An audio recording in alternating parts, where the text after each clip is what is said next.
Hello hi, আমি মিনতি লাইফস্টাইলে তোমাদেরকে অনেক অনেক ভালোবাসা। তো এখন বাজে হচ্ছে গিয়ে ওই 4টার মতো। তো ঘরে যত কাজ ছিল, এই যে সব ধোয়াধুয়ি করেছি, তারপরে তোমার ঘরটা মুছেছি, সেগুলো তোমাদের সঙ্গে শেয়ার করতে পারিনি, তাই এখন শেয়ার করছি। দেখতে পাচ্ছ অনেক পরিষ্কার লাগছে। ঘরটা মোছার পর আমার ভীষণ ভালো লাগছে এখন একটু। তো ঘরটর মুছে তারপরে দেখো যে উঠানে অনেক কিছু দেওয়া ছিল, তো সেগুলো উঠানো হয়েছে, গুছিয়ে রেখেছি আর কি। আর আমাদের উঠানে একটা ফুল গাছ আছে, সেটাই তোমাদের সঙ্গে দেখাচ্ছিলাম। তারপরে চলে গেলাম রান্নাঘরে। রান্নাঘরটা এত সুন্দর লাগছে কি বলবো, নিজেই পরিষ্কার করছি, নিজেরই খুব ভালো লাগছে। মানে পরিষ্কার করলে শরীরটাও একটু হালকা লাগে। তো ছোট্ট একটা রান্নাঘর আমার, তো এখানেই রান্না করি।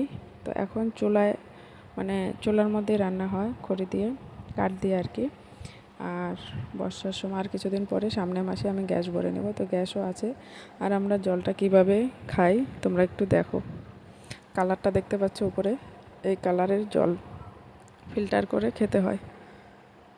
তো কিভাবে ফিল্টার হয়, উপরে দেওয়া হয় বালু পাথর দেওয়া হয়েছে, নিচ থেকে ওই যে সুতোটা বেয়ে 1 ফোঁটা 2 ফোঁটা করে পড়ে। আর এইখানে এই যে সবজি টবজি রাখা আছে, আলু টালু যা মানে সবজি আর কি যা রাখি ওইখানেই রাখা হয়। আর এখানে আমার জন্য ভাত বেড়ে নিয়েছি, ভাত, আলু বটবটি ভাজা, আর হচ্ছে পটল আর আলু দিয়ে একটা তরকারি করেছি। তরকারিটা কিন্তু দেখতে ভীষণ সুন্দর হয়েছে, খেতেও ভালো হয়েছে। খেয়েছি, ওটার মধ্যে একটু সর্ষে বেটে দিয়েছি, আরও ভালো হয়েছে আর কি খেতে। তো এই মাত্র খাওয়া দাওয়া করলাম, এখন বাজে 5টা, সাড়ে 5টা, 5টা 30 বাজে। তো খাওয়া দাওয়া করে এখন একটু ঘরে এসে ফ্যানটা চালিয়ে দিয়ে বসে আছি। এখন একটু ভালো লাগছে। আজকে সারাদিনটা মানে কি বলবো, এত রোদ উঠেছে, রোদের যে টেম্পারটা এতটাই বেড়েছে, মানে ঘরেও থাকা যাচ্ছে না, বাইরেও থাকা যাচ্ছে না। বাইরে গেলে একটু ভালো লাগে, বাইরের যে হাওয়াটা লাগে সেটা একটা আলাদাই একটা শান্তি, একদম ঠান্ডা হয়ে যায়, খুব ভালো লাগছে এখন।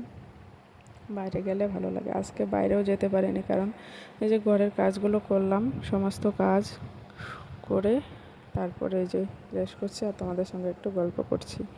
তো কী করবো, করতেই হবে। আবার এখন বসে পড়বো ব্যাগের কাজগুলো করতে, ব্যাগ বানাতে হবে। তো কে কোথা থেকে দেখছো, ভালো থেকো, সুস্থ থেকো, টাটা সবাইকে।